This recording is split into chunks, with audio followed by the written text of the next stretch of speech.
Good morning, everyone. I'm Nate Horner, the United Conservative candidate for Drumheller-Stettler, and thank you for joining me here today. One of the top concerns for Albertans this election is affordability. The NDP Liberal coalition's carbon tax, out-of-control spending, and spiraling debt have made everything more expensive. It has also driven up interest rates, so Albertans are paying more for everything from groceries to mortgages. Many Albertans are struggling through the affordability crisis, and this will only make matters worse. The NDP even committed to raising taxes on job creators by 38%. Costs on everything will increase, businesses will close, and Albertans will leave, looking for jobs elsewhere, just like they did last time Rachel Notley and the NDP were in government. That's why the UCP government has been laser focused on growing the economy, creating jobs, and making life more affordable for Albertans. We spent reasonably, which enabled us to assist Albertans who needed it and paid down some of Rachel Notley's debt. We were paying less to bondholders in Toronto and New York and keeping that money right here. And we're proud to run on our record while Rachel Notley runs from hers. We were able to provide $2.8 billion in supports to help Alberta families manage high inflation and their affordability concerns. The UCP provided $600 over 6 months to seniors, children, and vulnerable Albertans for up to 6 months. We brought in natural gas and electricity rebates to help bring down monthly bills and keep more money in Albertans' pockets. And we extended the full 13 cents a litre fuel tax holiday so that every time Alberta families went to fill their tanks, they saved nearly the full cost of the Liberal NDP carbon tax. And this election, we're moving Alberta forward by committing to policies that will help Alberta families keep more of their money and keep Alberta affordable. If re-elected, the UCP will cut taxes for all Albertans, starting with a $1 billion tax cut. Individual Albertans will keep up to $760 more of their paychecks, over $1,500 per family at tax time. A 25% seniors discount will also make life easier for a growing number of Albertans. And extending the fuel tax holiday to the end of the year will save Albertans about $10 per tank on a minivan and about $18 per tank on a pickup truck. United Conservatives will continue helping Alberta families. The NDP is taking the opposite approach this election. In addition to raising taxes, at a time when Alberta families are worried about higher costs, the NDP have a plan to increase your electricity bills by 40%. 1 year ago, the NDP was unwilling to go against their bosses in the federal Liberal NDP coalition when it came to providing tax relief for Albertans. This plan to hike your electricity bills by 40% is another example of the same blind allegiance to Justin Trudeau and Jagmeet Singh while ignoring the affordability concerns of Albertans. The Liberal NDP alliance has said net zero by 2035 is the only path forward, and Rachel Notley is doubling down on that. Why is it that just over the border in Saskatchewan, the NDP is willing to go against their bosses in Ottawa and fight for Saskatchewan families, fight with the Saskatchewan Party for greater affordability for families? But in Alberta, Rachel Notley refuses to do that. She wants to increase your monthly bills.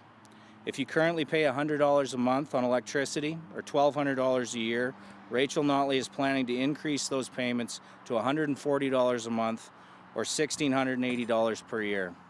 If you currently pay $200 a month on electricity or $2,400 a year, Rachel Notley is planning to increase that to $280 a month or $3,360 per year. On May 29th, Albertans have the opportunity to vote for a party that will make you pay less for electricity or a party that will make you pay more.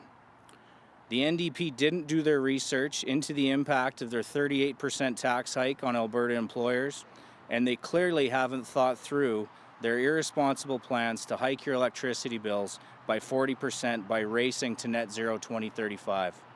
The UCP knows we need to have a healthy mix of wind, solar, and baseload, but the NDP plan could destabilize our electrical grid and put Albertans at risk of brownouts during the winters. Unlike the NDP, the UCP is committed to reasonable measures and aspiring to a carbon-neutral energy sector by 2050. This means more time for our major industries who are already finding innovative new ways to reduce emissions, continue innovating and investing for the long term to make a real difference in emissions reduction as well as cost to Albertans. Rachel Notley has instead chosen to risk Alberta's prosperity, our future, our economy, and our affordable advantage with the most expensive promise ever made in an Alberta election. She doesn't care about the cost to Albertans and our economy. The Alberta Electric System Operator, Alberta's independent electrical systems operator, published a report last year that said meeting the pure power generation of the Notley-Singh-Trudeau promise will cost Alberta taxpayers $52 billion. Instead of working to keep life affordable for Alberta families, Rachel Notley would rather spend $52 billion to increase your electricity costs by 40%. Last year, the NDP refused to stand together with us to ask the federal Liberal NDP bosses for carbon tax and fuel tax relief for Albertans. Instead of fighting to keep life affordable for Alberta families, Rachel Notley and the NDP opted to be on the side of higher taxes for Albertans, which is unfortunately nothing new. We've seen this game before, we've been down this road before, and we can't afford to go back. Thank you.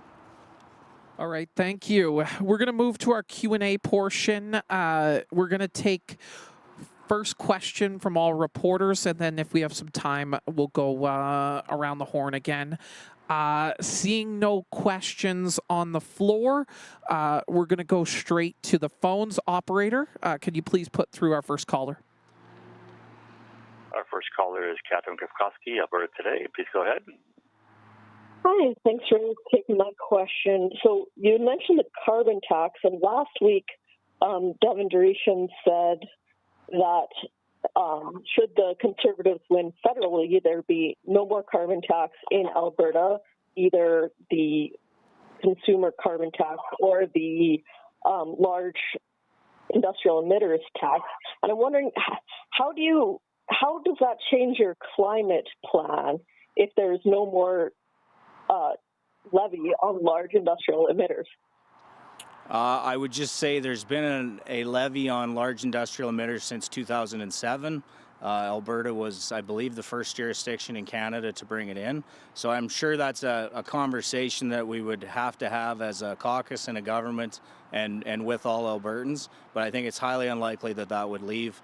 It's also a big part of our tier program, which is adding, more technology and resources to this industry. So I think it's something that would have to be discussed, but I definitely think it's something that's been here a long time and has served us well. Thank you. Operator, next caller. Our next question is from Jonathan Bradley, Western Standard. Please go ahead. Hello, Emily Horner.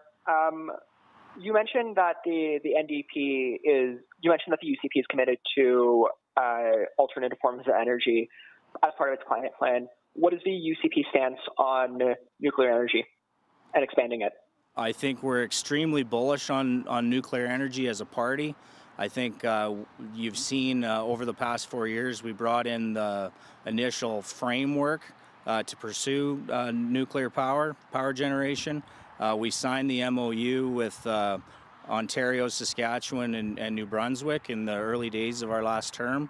And I think even more recently, you've seen MOUs signed with South Korea, trying to expedite the ability to move forward with small modular reactors. Operator, next caller. Thank you. We have a follow-up question from Catherine Kafkowski, Alberta Today. Please go ahead. Oh, thanks for taking a second round. So one of the NDP promises is to eliminate the small business tax. And I'm wondering why the UCP has not gone with that in their platform. I think you've seen our commitment to the tax change for the $60,000 and under bracket, a tax change that will help basically all Albertans. Both were about billion-dollar commitments. I'd say generally I haven't found a tax cut that I don't like personally, but I'd say we're committed to that route. We think it'll help more Alberta families during this affordability crisis. And I think the fact that we're keeping our main corporate, the main corporate tax rate at 8% will help the overall economy continue to do what it's doing. Any more questions here? All right. Thanks, everybody. Thank you.